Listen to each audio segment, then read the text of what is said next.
What's up, you guys? Teller checking in for UFC Vegas 97. In the main event, we got a battle of two top 10 welterweight fighters that really have to have a sense of urgency when they step into the cage, because when you understand who they are competing with as far as trying to make a run at this title, okay, you take a look at the welterweight division. I mean, this division, without a doubt, has the most up-and-coming savages in the division, if you will. That's the best term I could think of. Just savages, undefeated savages, right? Take a look at the top 15 rankings here. Of course, you have Shavkat Rakhmonov, you have Jack Della Maddalena, you have Ian Machado Gary. Love him or hate him, I mean, he's really showing that he knows how to go out there and get the job done, even using some grappling in that last fight against MVP. I'll also throw MVP's name into the mix of very dangerous fighters now. Of course, MVP a little bit more up in age, but, I mean, I thought he looked pretty good in that fight as well, and I think he's a fighter that can go get an explosive knockout in his next fight and be right in the mix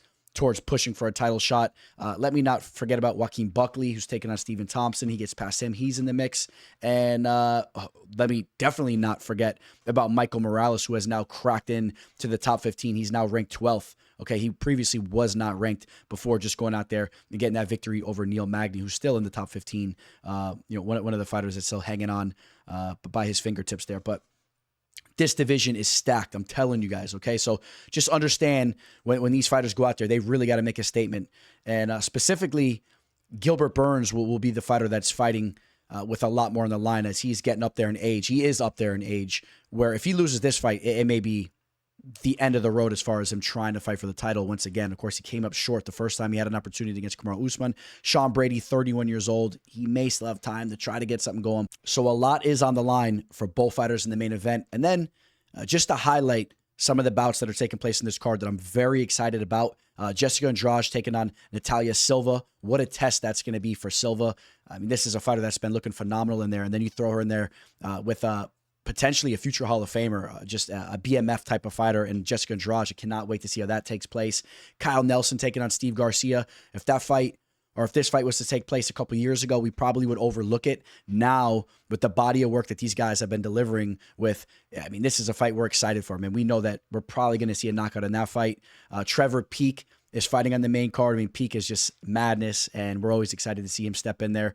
And then, check this out. On the prelims, you have some of the hottest prospects representing Brazil scattered all through the prelims here. I mean, Gabriel Santos, don't sleep on him. I know he's coming off 2 losses, but we'll talk more about those losses. He's a stud. André Lima's a stud, and he's taking on another young Brazilian stud in Felipe dos Santos.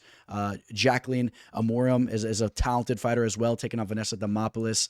I'm excited about these fights here, so let's get the wheels turning. We'll jump right into the first fight. Just real quick, if you guys can, please like this video, subscribe to the channel if you're new here. And don't forget, we got those Dana White's Contender Series videos pumping out. We've profited on every single DWCS card thus far and caught some great odds as well. So very excited about that. Of course, you guys can expect week 4 to be posted here on the channel very soon. And come join me for the fights. You guys know I do the fight companions. Join me for some DWCS action, or join me for a fight companion for these UFC cards. All right, guys? I hope to see you here on the channel more often and engaging with me. It means a lot to me, guys. And go follow me on my social media. I'm on IG and Twitter. And the last thing I'll leave you with, of course, we are powered by BetUS. Sign up through the link in the description of this video. Get a 125% match on your first 3 deposits. All right, guys? No other sports books are matching the deposit bonuses there. And if you guys do sign up through that link, please let me know. All right? Shoot me a message. And this way I could send you guys over an additional gift. It'll be worth your guys' while. All right, guys? All right, let's jump into the first fight. The teller.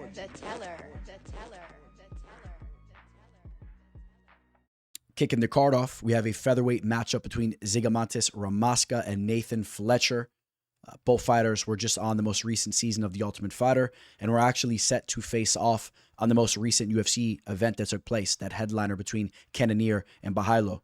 The reason why the fight didn't take place was supposedly due to Nathan Fletcher battling some staph, but then we're hearing rumors that Ramaska had some issues as well, so they pushed it back 2 weeks, and here we go.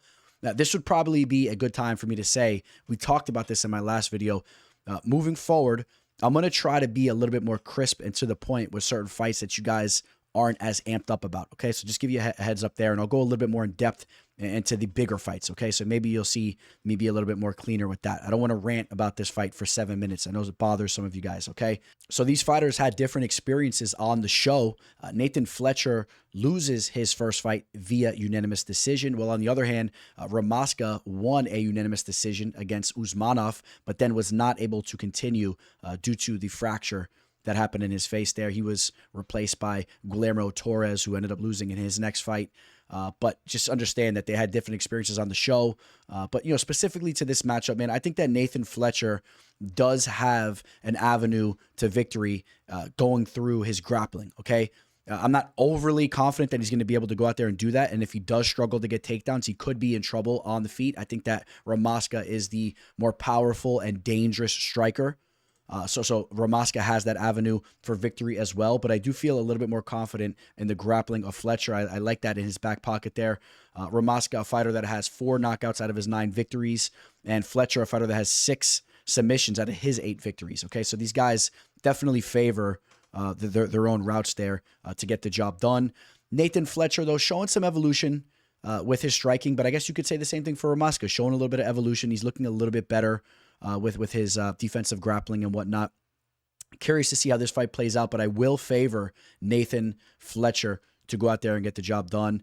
Both these fighters very young. Both fighters have a lot of room for growth. Fletcher training over in Liverpool, surrounds himself with some good people, and I just feel slightly more confident that he can rely on the grappling. Maybe he snags up a back, and I'm not even positive that he's going to go out there and get a submission, but he could also just snag some rounds with some control time down in the mat. I think his jiu-jitsu is better.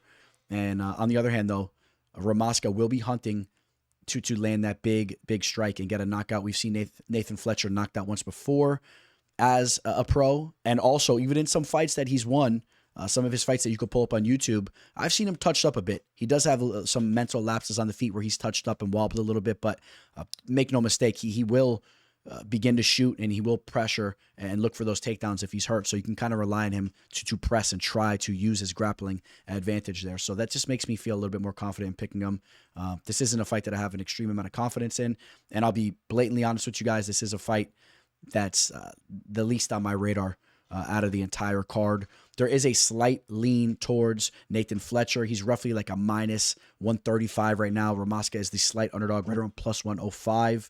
I have this fight capped very closely. I think the line's very accurate, to be honest there. I think that Nathan Fletcher should be a slight favorite, but do not get crazy with that line. Anything over minus 130, I don't think there's really any value there. And I'm not even sure even if at minus 130 there's a lot of value.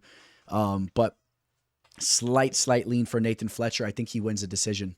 I know André Petroski must have been licking his chops when he heard he was getting this matchup. He's taking on Budka here. And I think that's the phrase, right? Licking your chops. So I guess these are your chops here. Your lips are your chops. If anybody can elaborate how your lips became your chops there. But I think that is the saying, because this is just such a solid matchup for André Petroski, just a perfect stylistic matchup for him. I think André Petroski is better anywhere this fight's going to go. I am not a believer that Budka is a UFC caliber fighter. We've talked about that before. You also mix into the fact that you mix in the fact that André Petroski is really starting to get some momentum behind him. And this is a fighter that's been preparing with fighters like Joe Pyfer, Sean Brady, who's headlining this card. So, the team's coming in with some momentum right now. And André Petroski comes off a solid victory against an underrated fighter in Josh Fremd. I know some of you guys aren't that high on Josh Fremd, but I would take Josh Fremd over Budka all day. I'll tell you guys that much. I think that Fremd's not a horrible fighter. And he looked good in that fight. That fight wasn't really a vintage performance from Petroski in the sense that it wasn't the most exciting, right? He kind of relied on his wrestling to solidify rounds and whatnot. But the reason why I think the UFC is kind of giving him a nice opportunity like this is because there has been those times where he's gone in there and has really put on a show for us. And there's been times where he stepped in on short notice, right? Like the Michel Pereira fight, okay? He got knocked out quickly in that fight, but he took that fight on short notice and was willing to go out there on a limb and try to deliver for the fans. You take a look at the Jacob Malkoun and the Michel Pereira fight. Those fighters are much more higher level fighters than a Budka, and also mix in Gerald Meerschaert too. How about Meerschaert with another huge victory? This dude just goes out there, breaks records in the octagon. You take a look at those 3 men that he was in there with, and throw Fremd in there as well. Those 4. Now he has Budka. Petroski will get the better of the striking exchanges. He's a much more cleaner striker. I think he could really hurt Budka on the feet there. Budka doesn't have a lot to offer there. Budka is a one-dimensional type of fighter that relies on his wrestling. And then let's take into consideration, he couldn't even take down Cesar Almeida and really couldn't get nothing going there. Not to act like we're surprised, because Cesar Almeida was an official play of ours, if you guys remember. Cesar Almeida, man, even though he's a kickboxer, he is a fighter that's starting to develop that takedown defense. And we saw that on Dana White's Contender Series, and that's why we banked on him there. So I just don't see Dylan Budka having success with his wrestling. He's not going to be able to go out there and drag Petroski into the deep waters with his wrestling when he couldn't even do that to the kickboxer in Almeida. And Petroski, his striking is getting better and better. Petroski wins this fight. Okay, let's just be clear there. I'm going to say it. I have a confident pick in Petroski getting the job done here. And we take a look at the betting line. He opened up as a minus 275 on BetUS. He's now a minus 310. Okay, and he did touch 360, and then the line came all the way back down to 310. That line movement's a little interesting to me. I thought that he would have stayed at 360 and kind of even just kind of cruised into the 400s, and then maybe just kind of put the stake in the ground there in the 400 range. But for some reason, some money coming back in on Budka. I don't see a lot to talk about in regards to Budka. I think more so the question here is Budka going to be durable enough or skilled enough to survive being finished by Petroski? And I'm actually going to say Petroski goes out there and gets a finish. It may be via sub or knockout. All right, so you keep an eye on both those. And you look at Budka's 3 losses as a pro, has been finished every single way: decision, sub, and KO. I'm going to say he gets submitted. I'm going to say Petroski actually locks in a sub here, man. Maybe a head and arm triangle choke or some type of nasty anaconda choke, something like that. I'm going to say he gets a sub. In the strawweight division, we have Jaqueline Amorim taking on Vanessa Demopoulos. You guys, comment below. Which fighter would you rather have jumping up into your arms as you're giving them a post-fight interview? Of course, you know that's one of the trademarks from Vanessa Demopoulos. Would you rather have her sweaty body jumping into your arms, or would you rather have Jaqueline Amorim? I'm probably going to give you an answer that maybe not a lot of you guys expected. I'd rather have Demopoulos jumping up into my arms. Not to say, I got anything against Amorim there, but Vanessa Demopoulos, listen, she ain't that bad. I know she doesn't look the best there, but do keep in mind she just fought a fight, man. So she just went to war and whatnot. But she's a girl. She's very flexible. She's an interesting cup of tea. If you guys haven't heard a little bit about her backstory, supposedly she comes from a family that owned a strip club or something like that. And I don't know all the details, so I won't go too much into that. But to this matchup here, both fighters, high-level BJJ players. I will give the edge to Amorim. I think that she's a little bit more tricky down in the mat. I think she's more polished. A Brazilian Jiu-Jitsu black belt that's had a lot of success with her grappling. Out of her 8 professional victories, 6 of them coming by way of submission. She's starting to show some development with her striking. She has a couple of knockouts there. She has 2 knockouts since turning pro. On the regional scene, we've seen her have some success. You could pull those fights up on YouTube. But you do have to note, against lower level competition is where she's had success with her striking. She's a little wiry there. There's definitely room for growth there. And Vanessa Demopoulos, even though she's not the highest level striker, somehow she just continues to have these fights that kind of play out closely on the feet. Where she has this pitter-patter type of style with her volume. And, she just snuck off a split decision against Emily Ducote. That was a fight I really don't know if she won. I think that she probably lost that fight, if we're being honest there. But, again, kept it kind of close. The Marotte fight was close. She did lose against Karolina Kovacevic. The split decision victory she had over Jin Yu Frey, a lot of people thought that she lost that fight as well. The Silvana Gomez-Juarez fight, that was a fight where she was cracked with the big shot on the feet as soon as it started. But then as she fell to her back, almost getting finished, she found that armbar, showing those jiu-jitsu skills we talked about. Even though she's been going out there winning fights, and the Maria Oliveira fight was a fight she had in the mix of that too, a low-level victory. Her resume doesn't really explain what she's doing in the cage, man. She's kind of getting away with murder in there, and I don't think she's going to be able to do that against Jaqueline Amorim. I think Amorim is a real deal prospect, and as she puts her overall game together, she can make some noise in this division. But I think that this fight will touch the canvas, and I'm really excited to see how the transitions play out. But at the end of the day, I think it's Amorim that's going to get the better of those scrambles, and it'd be interesting to see if Amorim could be the first fighter to ever submit Demopoulos. Demopoulos has never been subbed. I'm not going to bank on that being the case, but I do think that she'll be a step ahead and she'll solidify rounds there. Demopoulos, she's never been sub. She's super flexible. She has a crazy guard, and she's very tough, right? This girl is very tough. And we've seen that on display even from her LFA days, where she went to war with the fighter that I'm still high on, even though she's been having her little losses here and there, and Lupe Garines. They went to war in that fight, in that 5-round title fight, blood everywhere. She showed her heart in that fight. And I think Demopoulos is a tough cookie, man. And I just think that, I hope I wasn't being too hard on her early in this breakdown. I think she's an interesting fighter, but I think that Amorim has a much higher ceiling, and I'm siding with Jaqueline Amorim to get the job done. I'm going to say she wins a decision here. And I'm actually going to say this fight could possibly play out close once again, but if you're taking Amorim, hopefully those same judges that have been judging Demopoulos' fights aren't judging this one, because maybe she has some type of connection. Maybe she's jumping up in their laps. I don't know what's going on, man. She's had some very fortunate decisions go her way, but I think that Amorim does enough to really, it may play out somewhat close, but it's not going to be close enough where Demopoulos will get another robbery there, or that slight lean towards her way in a close fight. Give me Amorim to get that unanimous decision in a fight that will be an interesting one. Amorim opened up as a -400. She's now a -320. So action going the other way, but you have to understand the line opened up very high. Okay, she opened up as a 4-1 favorite. That's not really warranted. Okay, this division, the women's strawweight division, these fights play out closely. Demopoulos keeps making these fights play out closely. You don't want to have 4-1 odds on a more green overall mixed martial artist. She has the BJJ background. Need to see more from her striking. What happens if Demopoulos can keep this fight standing and make this a fight that plays out closely on the feet? You don't want to be having that kind of ticket in your hand. -320, even around that -300 range. Is it a target of mine? Not necessarily. I probably would just be avoiding that, or if anything, if I'm being honest, you would be chasing the plus value in Demopoulos, guys. It's a wide line, but give me a decision victory for Jaqueline Amorim.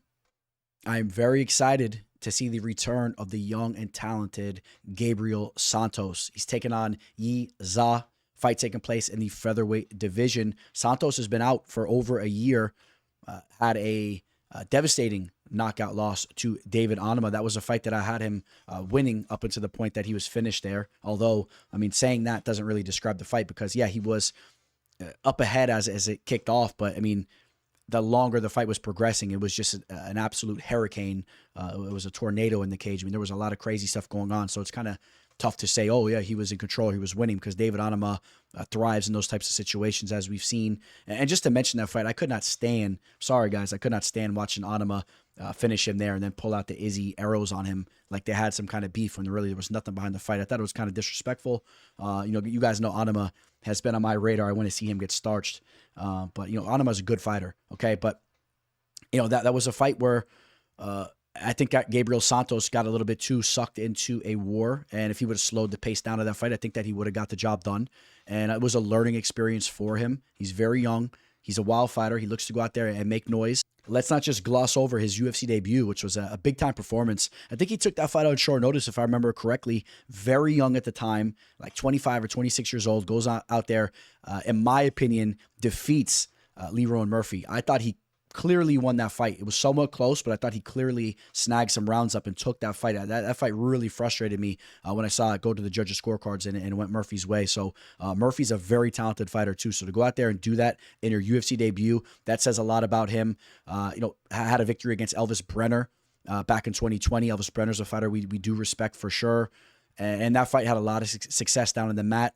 I think that he's a well-rounded fighter. He's kind of a new age type of fighter, man. He just needs to he needs to work on his fight IQ. That's what I think. I think that he needs to sharpen up his fight IQ. I hope that's what they're working on with him. He's been getting in work over at Shootbox, and not so much his technical abilities, because those are very high already, even for a young fighter like him. He needs to know when to make the right decisions in the cage, and that's a question mark I have in regards to him. And taking on a fighter like Yizha, I think that he's a fighter that knows what he wants to do in there, and that's shoot a single on you. I think that Yizha will definitely go to his grappling and his wrestling here, and Gabriel Santos is no slouch there. So I think that Santos should be okay. I think that he should defend a lot of those takedown attempts and look to inflict damage on Zaz, in on those singles. I would like to see Santos just raining down elbows and really scoring points there. At range, I think that Santos is the much more talented striker. Yizha a little bit more simplistic and basic with his striking, although, with these small gloves, you got to be careful too, man. I mean, he'll plot forward and throw those 1-2s. You got to be on your P's and Q's there. But I do give the edge to Santos on the feet. I give the edge to Santos anywhere this fight goes. Where things could potentially get tricky is if this fight turns out to be a whirlwind type of affair, and maybe Yi has some success getting a takedown here or there and getting on top and controlling Santos if Santos is not on his P's and Q's and it's getting a little wild with some of those scrambles. But all in all, I think that Santos bounces back with a solid victory here. I think that the long layoff that he just had was perfect for him. At 27 years old, getting knocked out like that, that fight where he got knocked out against Anima was about a year and 2 months ago at this point in time. I love a long layoff for a young fighter that got starched like that and got, really beaten down in there. Let his brain rest up, continue to sharpen up your skill set, bounce back with the big victory. And that's what I'm expecting from him here. Is he going to go out there and get a finish against Yizha? I mean, we've seen Yizha finished in half of his losses. And you could say that some of those losses that he's had where he's finished, I mean, they're coming by way of lower level fighters. I think Gabriel Santos is a step up. I think Santos can find a finish in this fight. Is he going to get it? I know you guys want an answer there. I'm really torn whether he just wins a decision or gets that finish. I think he's live to get a finish here. Let's say he bounces back with a big time victory, man. He's an aggressive fighter that has a lot of diverse tricks on the feet as well, and has some submission abilities as well. I'll say he gets a finish. Not overly confident in that pick for him to get the finish there, but I'll say he gets a finish. I'm going to say he gets a knockout. How about that? He gets a wild knockout. Gabriel Santos opened up as a -210 favorite. He's now a -235. We see action coming in on him, and I'm in agreement with that line movement. I think he's the better fighter.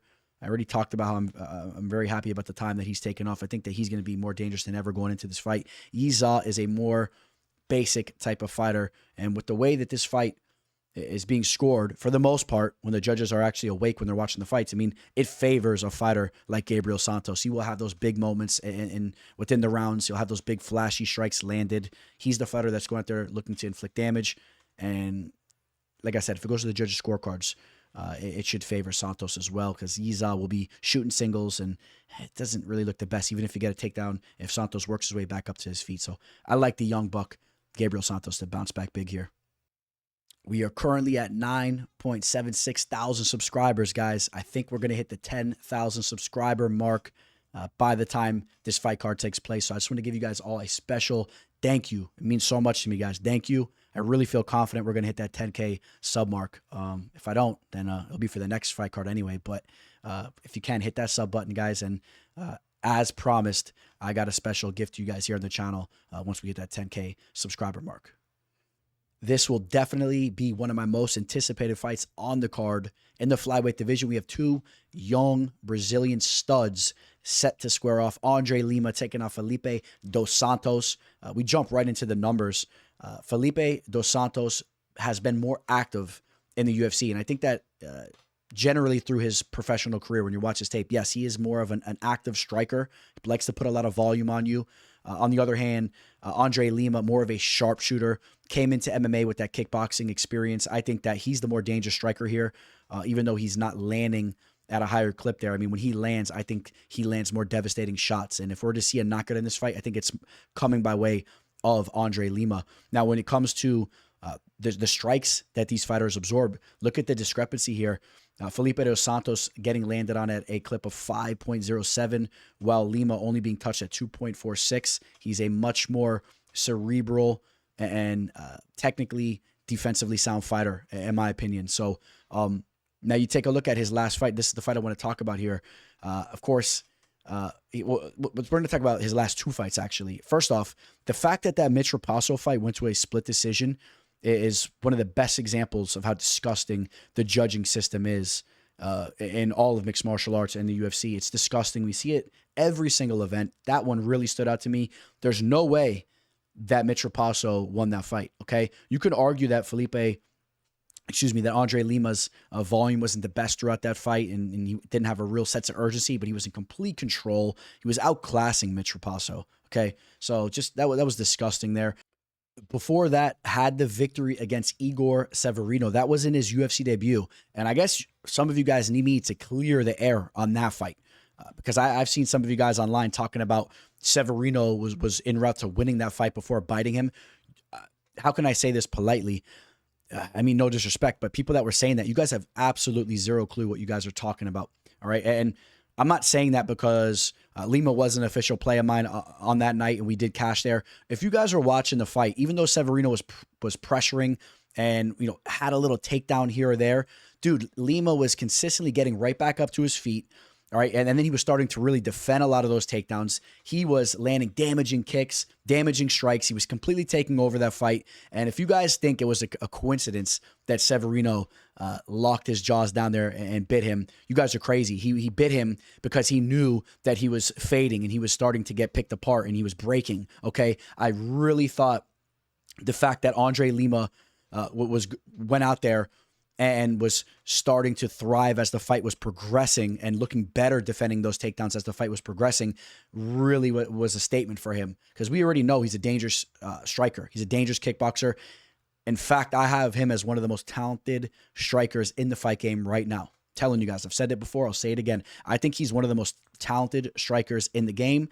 And if it wasn't for that bite, he probably was actually going to get a knockout over Severino. That's how I feel about it. I think he was going to take that fight over even more so and start landing some big strikes, and Severino was going to break, because Severino was getting chopped up as that fight was going on. And Severino's a talented kid. What a mistake that he made, because Igor Severino could have been a fighter that we would be talking about for some time to come. Another talented Brazilian fighter who was undefeated, and that was a shame that he did that. Really unintelligent move there.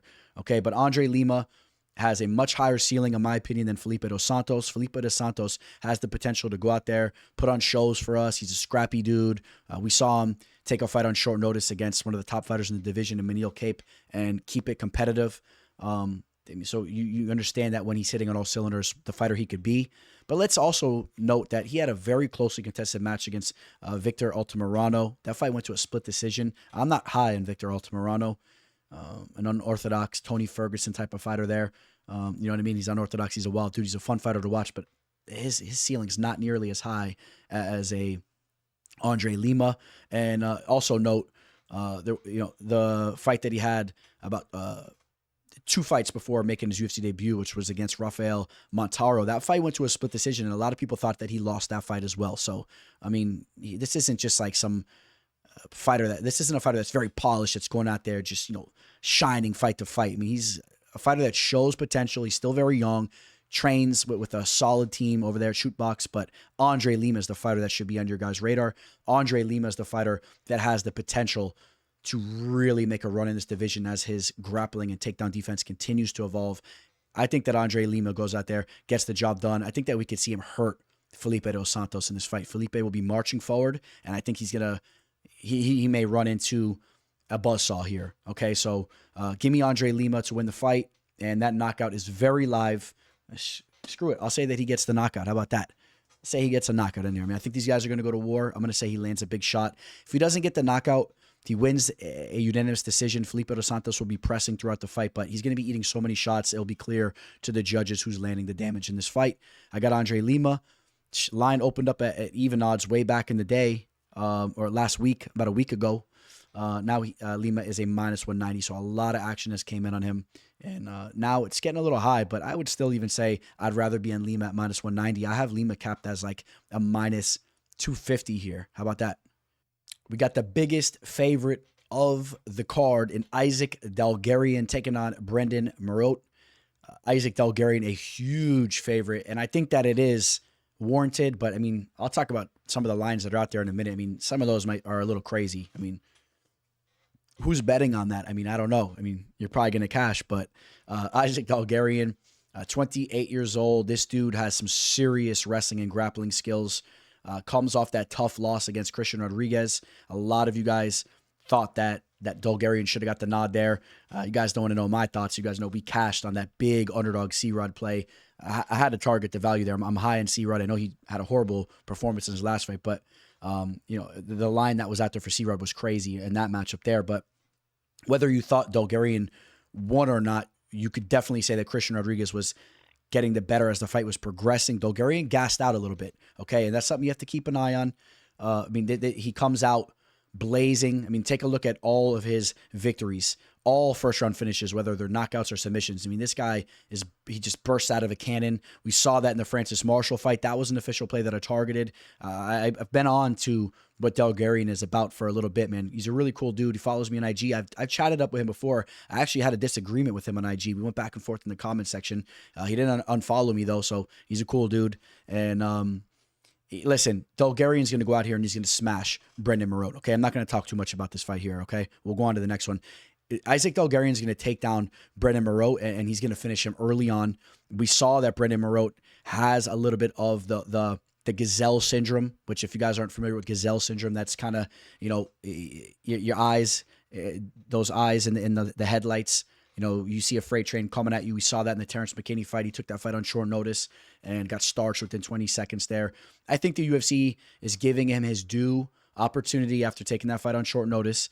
And he was supposed to be taking on Muhammad Yahya in that last fight. That fight fell apart. What a difference of opponent from Dulgarian to Yahya. I mean, Brendon Marotte could have went out there and had a UFC victory. How great would that have been to tell the grandkids? You went into the octagon and got a W as you whooped up on Muhammad Yahya, a fighter that should never be fighting in the UFC. And instead, you get one of the biggest prospects in the game right now in Dulgarian, who's going to go out there and bloody you up, smash you up. He's going to finish him in the first round. I got Dulgarian winning this fight via TKO in the first round. Maybe he flattens him out, smashes him up, and sinks in a rear naked choke. So be careful there if you're targeting that KO prop. But you're going to see a little bit of this going on in the fight. And Mark Montoya out of Factory X, I know he's really high on Dulgarian. I think he's putting in a lot of work with him from what I've been seeing. So Dulgarian's getting groomed to be a fighter that makes some real noise in this division. Still young, and he'll look really good by the time he's 30, 31 years old. And we'll see if he cracks the top 15. But take a look at the lines that are out there, guys. I'll bet US he's a minus 2,500. I've seen him as high as a minus 3,000 out there. So you guys got to put $3,000 up to win $100. And for some of you guys that have that kind of money, or maybe for some of you guys that don't have that kind of money, maybe you just chalk up that $3K, crack your piggy bank open, win a little $100 at your local casino, and then you get $100 to go bring a girl out for a little date there. All right, you don't have to bring her to McDonald's. $100 you could bring her out to a local little restaurant and get a little martini with your meal there as well. Your meal there as well. So think about that. No, don't do that. Don't do that. Michael Vick here at BetUS.com. Get it all. Huge bonuses, great odds, a race book, live in-game betting, and a casino. BetUS, my online sports book and casino. How about this one in the light heavyweight division? OSP, he's 41 years old. He's taking on Ryan Spann here. Ryan Spann, still just 33 years old, which is relatively young for the light heavyweight division. This is a fighter that had some momentum going for him not too long ago, and he's lost a lot of that momentum. He's now on quite a losing streak, right? I mean, this dude's went out there and has lost 3 in a row, was finished in 2 of those, got knocked out by Bogdan Guskov, got submitted by Nikita Krylov, and lost, an interesting fight to Anthony Smith. I'll be honest with you guys. I had an official play in Anthony Smith. We cashed that. It was a split decision cash. Not really positive Anthony Smith won that fight. I think I might have leaned towards Spann really getting the better of him in that fight. If that version of Ryan Spann could show up, he could be a problem for OSP. You just don't really know what you're getting from Spann these days. Really, you don't know what you're getting from either fighter these days. So this is a tricky fight, especially as we get to the betting line. I think that OSP has the ability to crack Ryan Spann with the counter shot. OSP has big-time power. He's had his fair share of knockouts in the UFC. Ryan Spann is a very flaky fighter. Besides that Anthony Smith fight, the majority of his fights as they go to the later rounds, he really starts to slow down and look like trash, if I'm being honest with you guys. I mean, we've seen that even against opposition like Sam Alvey. Okay, so if he doesn't have that initial success, OSP may be live to take this fight over and just be crafty and kind of get the better of Ryan. But listen, when it's all said and done, OSP is 41 years old, and he's had a lot of suspect performances as well. I know people are thinking about his most recent victory over Kennedy and Sheku, who's a talented fighter. But look, before that, he was knocked out by Felipe Lins. Was knocked out by Tanner Boser recently. He's out there begging for a return to the UFC. As the UFC is going back up to Canada, he really wants to get another opportunity. I don't know if they'll give him another shot there. He really fell off a cliff. Was knocked out against the former champion in Jamal Hill. But look, I mean, still, sneaking in these big performances. Like he had the knockout against Alonzo Menefield, showcasing that power. I completely glossed over the victory over Shogun Hua because Shogun Hua was just an old man there. Now OSP is that old man, and I'm going to say that Ryan Spann probably could do something similar to what OSP did to Shogun in that fight. All right, so maybe Ryan Spann goes out there and gets that early KO, gets an early victory there. In fact, I have to side with Ryan here. He has the youth on his side. Has to be very motivated to go out there and get a W. Four losses in a row. You are potentially cut by the UFC even in this division. So I do like Ryan Spann to get the job done here. I do not give you that pick with a lot of confidence. And where the line is, definitely not in agreement there. He opened up as a -270. He's a -350. I don't see any type of value there. I think that the value is on the underdog, even the 41-year-old OSP. I think that the value is on him here just because he's crafty. He can maybe get a counter shot. And then again, Spann really has performances where he slows down late in his fight. So what's going to happen? You're going to be sitting there with that heavy ticket in your hand, and you're going to be stressed out as it goes to the later rounds. And OSP also has some crafty subs. So does Spann, though. Spann has some crafty subs too, man. So fun matchup, I guess. Got to side with Ryan Spann to get the job done just because of the youth specifically. And I'll say maybe I don't want to throw too many knockouts out there. There's potential he gets a knockout. In the lightweight division, we got Rongzhu taking on Chris Padilla. Chris Padilla, first and foremost, what a performance he had in his last fight, taking that fight on short notice against James Lontop. Now, James Lontop, we're starting to see he's really not as good of a fighter as we thought he could have been. He's on a 2-fight losing skid, but he's not a horrible fighter. And I would still say what Chris Taco was able to go out there and do was pretty damn impressive, going out there getting that first round submission, just kind of showing the strength that he has in those grappling exchanges. I think that's a strength of his. Before that, had a knockout over Justin James, a UFC veteran there. And he's a fighter that's been around the block, man. This is a fighter that has 20 professional fights, and he has a lengthy amateur resume too. So even though we're just starting to see him on the UFC scene, this is a fighter that has a pretty solid amount of experience for a 28-year-old, in my opinion. On the other hand, you could say the same thing for Rongzhu. 30 professional fights. Has already had a stint in the UFC.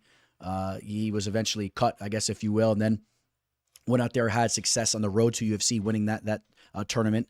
And he's getting another opportunity here. But if you want to talk about some of those fights that he had in the UFC in his first stint, right? He had 3 fights in the octagon. One that really stood out to me was his performance against Ignacio Bahamondes. Got a little sloppy with the grappling and ended up getting caught with the Bravo choke against Bahamondes, which Bahamondes is a fighter that's really known for his striking more so. And I think that if he gets sloppy with those takedown attempts, he needs to be careful because I actually think that Padilla is going to show to be a fighter that has maybe, I don't know if I would say above average grappling, compared to the rest of the UFC's division, but maybe better grappling than we're understanding, as he's a fighter that many of us look at as just a fighter that was a short notice replacement and not a UFC worthy fighter. He may actually prove to be a fighter that's physically strong and is crafty with his grappling skills. We'll just highlight the other fights here that Rongzhu had real quick. The 3 fights he had in the UFC. He had a TKO victory over Brandon Jenkins. Brandon Jenkins is not a UFC caliber fighter. He's not fighting with the UFC anymore. Kazula Vargas, also a fighter that's, I don't think he's on the roster anymore either. So just note that. And then after that, going over to the road to UFC and also UAE Warriors having success. But I'm not overly ecstatic about the level of competition. And Padilla may be a step up in competition compared to those more recent fighters. We're gonna find out what Chris Padilla is about here. Okay. I'll let you guys know, man. I'm taking Christopher Taco Padilla to get the job done here, man. I actually think there's more value in the underdog. We're going to get to the line here in a second. He's a pretty hefty underdog, which kind of surprised me. I think that Padilla is the type of fighter that's game. I think he rises to the occasion. We saw that in that last fight against James Lontop. He went out there expecting to dominate. He went out there looking and expecting to get that finish, taking that fight on short notice. I think he's the type of fighter that will rise to the occasion when the lights are on him. And on the other hand, I don't know, man, Rongzhu may have some butterflies when he's in there, remembering some of the performances that he's had in the UFC in his first stint. That wasn't that long ago. At 24 years old, you can expect to see major growth in Rongzhu as well. So he should look better than we saw him, of course, in that first stint. But I'm going to say Chris Padilla is physically strong in those clinch positions and whatnot, and gets the better of the grappling exchanges, even as they're standing in the clinch and whatnot, and also has shown to have a little bit of power in his hands, man. Half of his victories have come by way of knockout also. So, and also let me just highlight Rongzhu submitted in 4 of his 5 losses. All right. And Chris Padilla with 5 submissions out of his 14 victories. This is a fighter that really gets the finish when he's in there, man. He's only gone to a decision in 2 of his 14 victories. Give me Chris Padilla here. We gotta target a dog here, man. We've been talking about a lot of favorites. There's definitely some value on Chris Padilla. Maybe the fight plays out closely. You see a lot of action coming in on Rongzhu. People are high on some of the improvements that he's made. People are high on what he's been doing on the road to UFC and all that as of recently. But give me the dog in Chris Padilla. I see a lot of action coming in on Rongzhu. But you guys got to remember, man, 2 wrongs don't make a right. Hey, you guys, it's peak week. Trevor Peak is stepping back down into the octagon. He's taking on Yanal Ashmouz.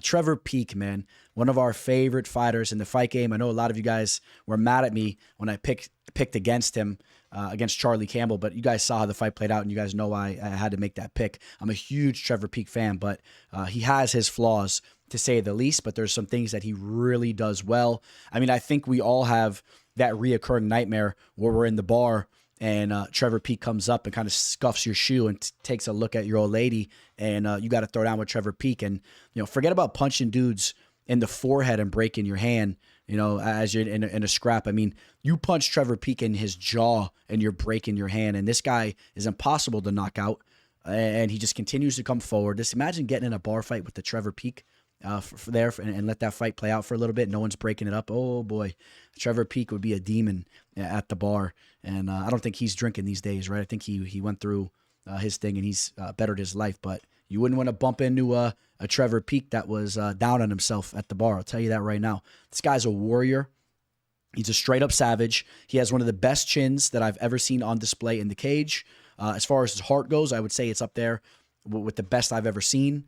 But if you want to talk about some of the things that he does wrong, of course, technically, he has a lot of issues defensively, striking-wise. And Yanal Ashmouz is more of your traditional martial artist. And we saw him come in to his UFC debut fight against Sam Patterson and get a big-time knockout within a minute and 15 seconds, right? Hit Sam Patterson with that counter shot. And you do have to understand, though, Sam Patterson, although he's a talented fighter, he does suffer from giraffe syndrome. So, that head was up on a tee. And, Yanal Ashmouz went up there like Tiger Woods in his prime and teed off on him.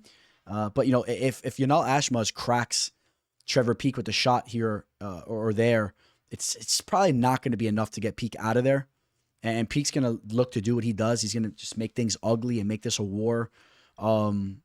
We saw in Yanal Ashmouz's last fight against Chris Duncan, as the fight progressed a little bit longer, he's not the best fighter. He's a little bit low output. And I definitely have my question marks into who Yanal Ashmouz is as a fighter. I think that he really got away with something there in his UFC debut. I mean, I shouldn't say it like that. It's a little bit disrespectful. I mean, he went out there and did what he needed to do, but I don't think he's a fighter that will be replicating that in the UFC for time to come. All right, I'm siding with my boy Trevor Peak. Like I said, it's Peak week. I'm not picking against Trevor Peak as he's facing off with the Yanal Ashmouz. That's just not going to happen.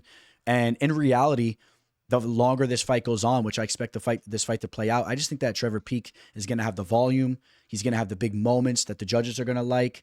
And I don't know if Yanal Ashmouz is a fighter that can go out there and capitalize, as the fight goes on. I don't know if he just is going to be able to out-grapple Peak and hold him down and whatnot. I think Peak will work back up to his feet if he's in a position like that. His cardio is crazy, and it's Peak week. So, yeah, Trevor Peak to go out there and get the job done. Does he get a finish? I mean, we've never seen Yanal Ashmouz finish, but you better believe that Peak is live to get a finish anytime he's in there. This dude throws caution to the wind. I could see Peak getting a knockout here. In fact, sorry, guys, I know I'm throwing out a lot of knockouts to you guys, but yeah, give me Trevor Peak by knockout. It's not, we'll see how that plays out, but I like Trevor Peak to win the fight, and we got to side with Peak to get a knockout. He'll throw the kitchen sink towards Yanal Ashmouz's face. Maybe he'll be the first man to ever knock out Yanal Ashmouz. Line opened up at pick'em odds, and now action has been coming in on Trevor Peak. He's a -140 favorite. You love to see it. You love to see people have some confidence in your boy Trevor Peak, and I have some confidence in him. He's a warrior. We got the number 11th ranked flyweight fighter, a friend of the show, Matt Schnell, man. Definitely got to tip my hat to Matt Schnell. He's taking on Alessandro Costa. a young, up-and-coming fighter that's really starting to look the part here. First and foremost, though, man, Matt Schnell, like I said, man, I got a lot of respect for Schnell. We did an interview with him on the channel here a while back. If you haven't heard the story, man, I still find it so interesting, man. I found out that he went to the same middle school as me as I'm talking to him live on the show. That was kind of weird. He was a couple grades younger than me. I guess that's the reason why I didn't see him over on the basketball courts after school, because that's where we all used to go. We'd leave the bike rack. Even since middle school, man, I'm telling you guys, we'd head over to the basketball courts and people were throwing down. And, I was kind of getting a kick out of the fact that he went to my middle school, because I was like, I had never seen Schnelly on the courts throwing down. But maybe it's just because he was a little younger than me. And, Matt Schnell, I'm sure he's had his little battles, though, as he progressed through Forest Glen over there, because there was some people looking for fights, to say the least, over there. And, speaking of fights for Matt Schnell, man, he's been getting finished, man. He's been getting finished quite a bit, unfortunately. You hate to see it, but he's been finished in 3 of his last 4 fights, and he was very close to being finished in the one victory that he had against Sumadarji, which was a crazy fight. What a war that was. He eventually came back, got that submission, but he was hurt in that fight. And you got to kind of wonder, man, about how much mileage Matt Schnell has left, man. He's 34 years old. I mean, Schnell's a really well-rounded fighter, man. He's a really poised, good fighter. I have a feeling, though, that his body's starting to give out on him. I think he's been training MMA for a long time. You remember, he used to be on one of those MMA shows. I think it was like on MTV a long time ago. And now you have this dude Costa, who's just he looks the part. He's very physically imposing. He's a well-rounded fighter. You know that he also surrounds himself with Diego Lopez, and he has a lot of similar skills that Diego Lopez brings to the table, man. These guys have good grappling, good KO power. I mean, these guys are well-rounded over there. And I just got to be real with you guys. I just see Costa getting a knockout over Matt Schnell. And if you're listening, I'm sorry, brother, but it's hard to side with Schnell here. Can Schnell go out there and kind of replicate some of the things that we saw Steve Erceg do or Amir Albalzi do? Those are 2 losses that Alessandro Costa has taken in the UFC thus far. I don't know about that, man. Those are 2 high-level fighters, and I think they just caught Costa at the right time. Costa was very young in the Amir Albalzi fight. That was his UFC debut. And Steve Erceg is a good fighter, even though he made a horrible decision to stand and bang with the Kai Kara France there instead of going to the grappling. But I won't go on too much about that, man. Alessandro Costa is going to be dangerous here. And I think that as these guys trade, Costa is going to catch Matt Schnell, and he's going to knock him out. All right. So, I mean, that's just the way I see the fight going. I won't go on too much more about this fight. Costa's a big favorite. He's now a minus 550. He's almost a 6-1 favorite. You open up as a minus 350. So a lot of confidence on Costa getting the job done here. And I kind of understand it because he's just looking better and better. And Schnell's looking worse and worse, as to be expected for, a 34-year-old that's been involved in some wars, man. And, Schnell's still hanging on to that ranking. I think that Costa's a fighter that will have a ranking next to his name after this fight, after he gets a first or second round knockout. Isn't it crazy how some of these fighters can turn from a peanut butter jelly sandwich to a nice and crispy fried shrimp scampi meal? All right. If you guys know what I'm saying here, I like to always describe fighters in regards to what they would be if they were a meal. And these dudes were peanut butter and jelly sandwiches as far as I was concerned a couple years back. And they've quickly turned themselves into a solid plate. I'm excited for this fight. If this fight was made a couple years back, I would be like, okay, 2 tough dudes, but I'm not really so excited for a fight like this. And now, I'm definitely going to be tuned in. Both these fighters hitting their primes right now. Both these fighters been going out there knocking dudes out. And also, when you take a look at their losses, I mean, they're not foreign to getting knocked out themselves. In fact, Steve Garcia's last loss was a knockout loss. That was a target of ours. We did cash in on dog odds on Mahashate there. So, I mean, we know that he is vulnerable to being knocked out. He's a very aggressive fighter, okay? And then on the other hand, Kyle Nelson, he's not a stranger to being knocked out as well, right? He was knocked out by Billy Q not too long ago. That was back in 2020. So he's been knocked out in some of his more recent losses. I'm not saying that these are fighters that have durability issues and issues with their chin. I think that they're just very aggressive fighters that look to knock you out. And sometimes when you're looking for that knockout, you can get countered, okay? Steve Garcia has been wreaking havoc in the cage, okay? Comes off that first-round knockout over the Sting Sang Woo Choi, knocked out Costa, knocked out Nurden Beck, knocked out Chase Hooper, and the way he knocked all those dudes out. And even the victory he had before the loss to Marotte, there was a knockout over a lower level fighter in Charlie Ontiveros, but still went out there and got another devastating knockout. It's the way he's knocking all these dudes out, man. He presses and he looks to take your head off, and he does it. Okay. And I would say that Nelson has that knockout power, but maybe he's not as lively as a knockout artist as a Steve Garcia, but he can put you out as well. But I would say that he's actually Kyle Nelson is actually more of a calculated fighter as the fight progresses. He mixes in heavy leg kicks, and he's a more methodical fighter than people give him credit for. We've seen him work some crafty decisions as of recently. I'm very high in the victory over Fernando Padilla. I think Padilla is the real deal. Just knocked out Bilalgio in the first round. Before that, outpointed Blake Bilder. Blake Bilder, not the best fighter, but still, he showed the craftiness, working the leg kicks and all that, shut that hype down on Blake Bilder. And if Kyle Nelson's going to have success here, yeah, he could potentially crack Steve Garcia with an early KO. He has big-time power. Remember the knockout that he had. Also, I want to highlight the knockout victory that he had against, was it Marco Polo Reyes? I don't know. You guys could run that one back for yourself. But remember, he had a big knockout over that Mexican fighter a while back. He has that kind of power.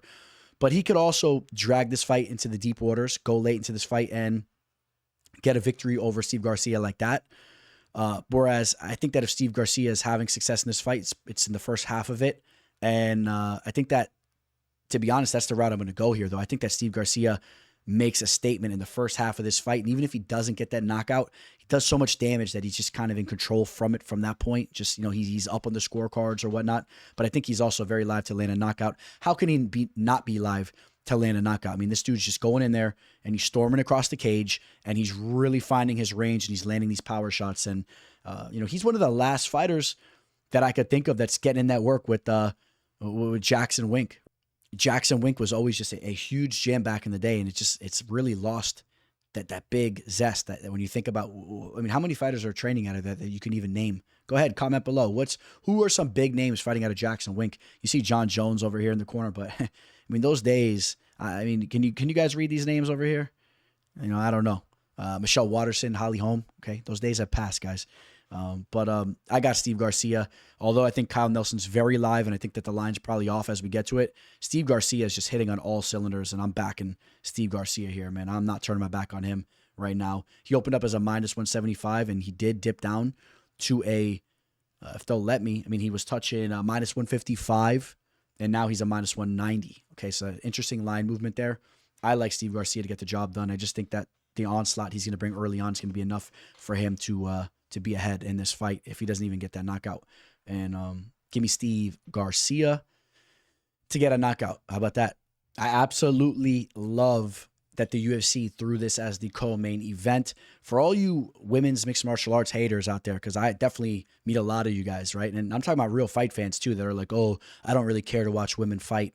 You guys know, I mean, I don't relate to that. I love watching women fight. I understand when it's low level, it's not as exciting, but when you have high-level fighters like this that bring the fight, they're deserving to have a co-main event slot like this. Jessica Andrade is a future Hall of Famer, a fighter that has victories in 3 divisions. She has some of the biggest knockouts that we've ever seen. Former champion, a stud. And then you have this bright up-and-coming star, Natalia Silva, who's been looking phenomenal. She brings the fight. She puts on a show for us, man. She's a tricky and savvy striker. She's rounding her overall game out. I mean, this is an awesome fight, man. What a test for her. Jessica Andrade is. I cannot wait to see how she performs here. Natalia Silva, just 27 years old, just went out there and completely outclassed another crafty veteran in Viviane Araújo. But do note that Araújo is a good fighter, but she's not near the level of an Andrade. So this is a big step up, but you have to love the work that Natalia Silva is going out there and putting in.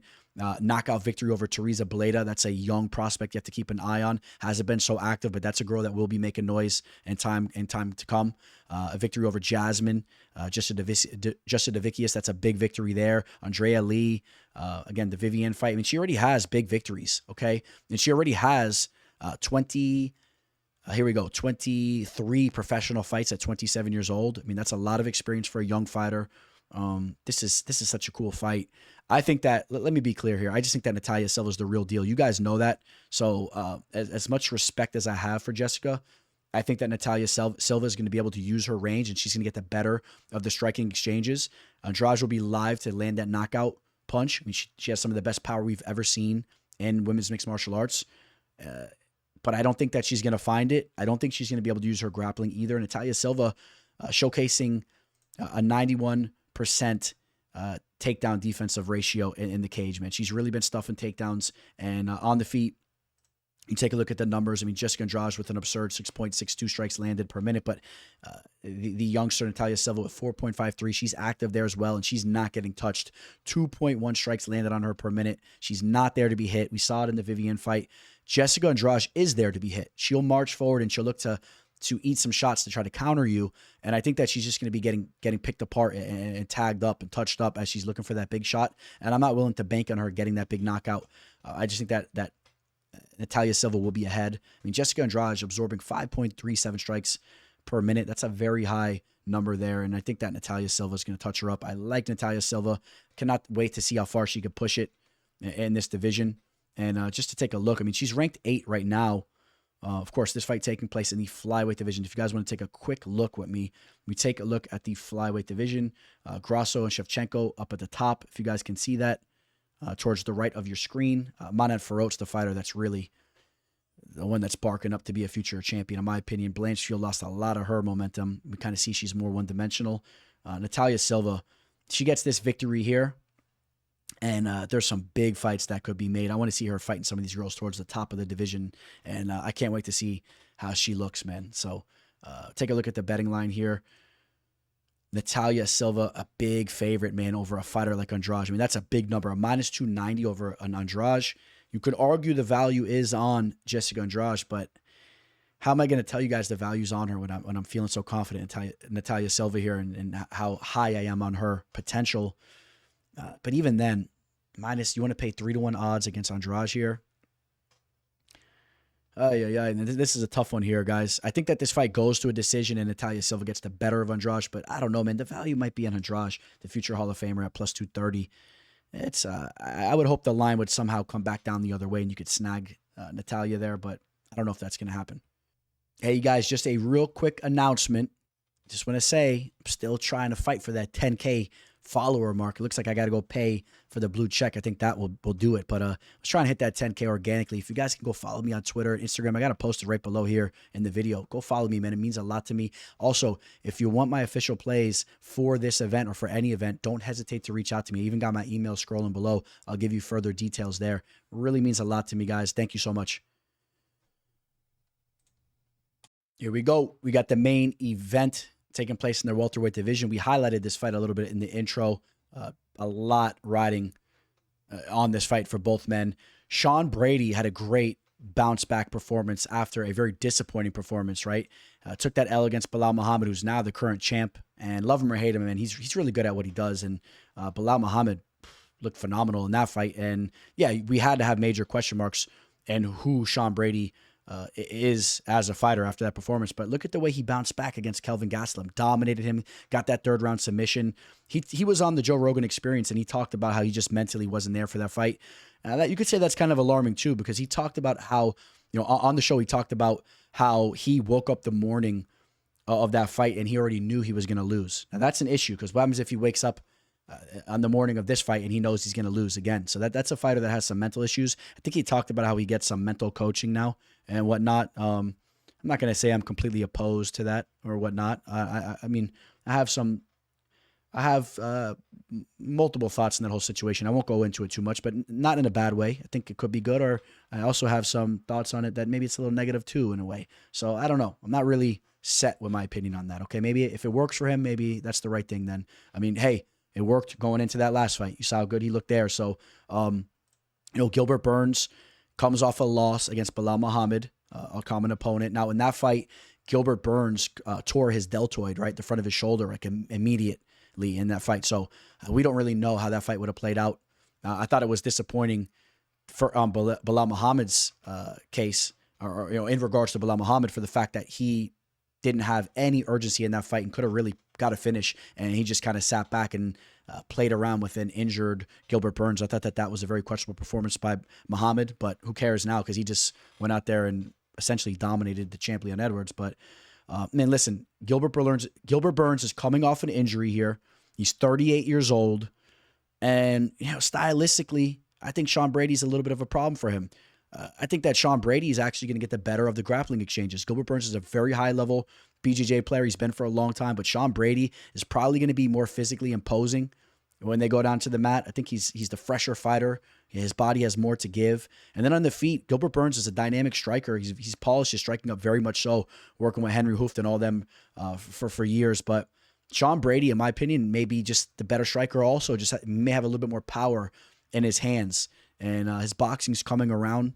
And I don't know. You could say Gilbert Burns is like the more diverse striker, and maybe he gets the better of those situations. But my gut's telling me, as they're trading, it will be Sean Brady that's landing those big hooks, those more powerful hooks, and just he'll be imposing his will more. And I think that he'll go to the grappling. I could even see him having some success down there.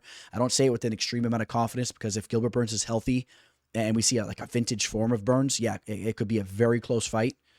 But, I mean, Gilbert Burns, dude, 38 years old, coming off that injury. I cannot back him here. I cannot back Gilbert Burns in this spot. I like Sean Brady. I think we see more of what we saw from Brady in his last fight. I think that he continues to look very sharp, very good in this fight. I think he's live for a finish. It's a 5-rounder. But, I don't know if I could bank on that. Yeah, Gilbert Burns, when he loses, man, he's getting knocked out. So, I mean, is Brady going to find that knockout? That's something I don't know if you want to bank on necessarily. And let's talk about that last fight real quick against Jack Della Maddalena. Burns had a lot of success in that fight, but he was resorting to his grappling and his takedowns. Jack Della Maddalena struggles there. That's one weakness in his game. That's not Sean Brady. Sean Brady is not going to struggle with his takedown defense and his grappling. So Burns isn't going to have that avenue. He's going to have to exchange. He's going to have to really fight. And I just think that the 38-year-old with durability issues right now is going to have some issues. I like Sean Brady. I like Sean Brady to get the job done. Sean Brady's a minus 190 right now, opened up as a minus 170. Now actually back up to a minus 180 here. I like Sean Brady to get the job done, and I think that I'm not opposed to targeting Brady anywhere from minus 200 and down. I think that I know some of you guys may think I'm wrong here, but my gut's telling me that he's deserving of being almost a 2-1 favorite. And I know if you kind of go over the numbers and the history, maybe it doesn't point to that necessarily, because Burns is a very proven fighter, but if Brady is mentally there, I think that he's going to be a step ahead of Burns, and you're going to see Burns start to take a real decline with the fight game, and he's going to start to ease into retirement. He's 38 years old, and give me Sean Brady to get a finish. I'm going to say Brady gets a finish here. 5 rounds to do it. Could be via submission. If it's a submission, it's going to be from him hurting Burns first and foremost, and then maybe locking something in. I know Burns has never been submitted. I'll go more TKO for the finish there, but then you also have to realize Sean Brady doesn't have a lot of knockouts. He's more of a sub guy. In general, he's more of a decision type of guy, but something's telling me with 5 rounds in this fight and just the durability issues that Burns has had at the age, I don't know, man. Can see Brady getting a finish here. We'll see, though. I don't say it with a lot of confidence, but I do say Brady to win the fight with a decent amount of confidence there. All right, guys, that's going to wrap the show up. I appreciate you guys so much for tuning in. And I know a lot of you guys were disappointed in my last video. I didn't hit you up with the parting words, so I got to leave you with some good ones here. If you guys can, real quick, though, like the video, subscribe, please. It means a lot to me, guys, especially you guys that are still here. I mean, you obviously like the content, so subscribe so it keeps coming to you. And I'll leave you with this. Keep this in mind, and this is when I want to go to more, again, for a big event. I want to reiterate this. I think it's important. Think about this, guys. If you ever have any doubts in yourself, if you're ever questioning yourself, if you're ever kind of down on yourself and you're questioning some of your moves, think about it like this. Don't let other people kind of influence you to be to lack confidence in decisions you're making or things you're doing. If you can go back to your home, if you can go back to the lab and you could be very confident in the moves you're making and you feel, yeah, those are the right moves. That's what I want to do. In regards to anything in life, if you feel confident in that's the right thing for yourself or your family or whatever, you have to have 100% backing of those decisions. When you actually take the time to think about those moves, which you need to do first and foremost, sit back and analyze your moves. Don't let other people kind of make you feel stupid about doing certain things or kind of making you feel awkward about certain things. Remember that.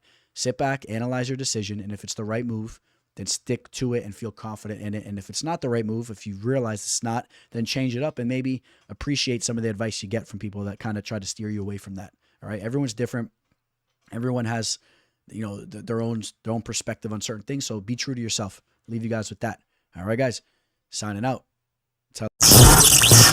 The teller. The teller. The teller.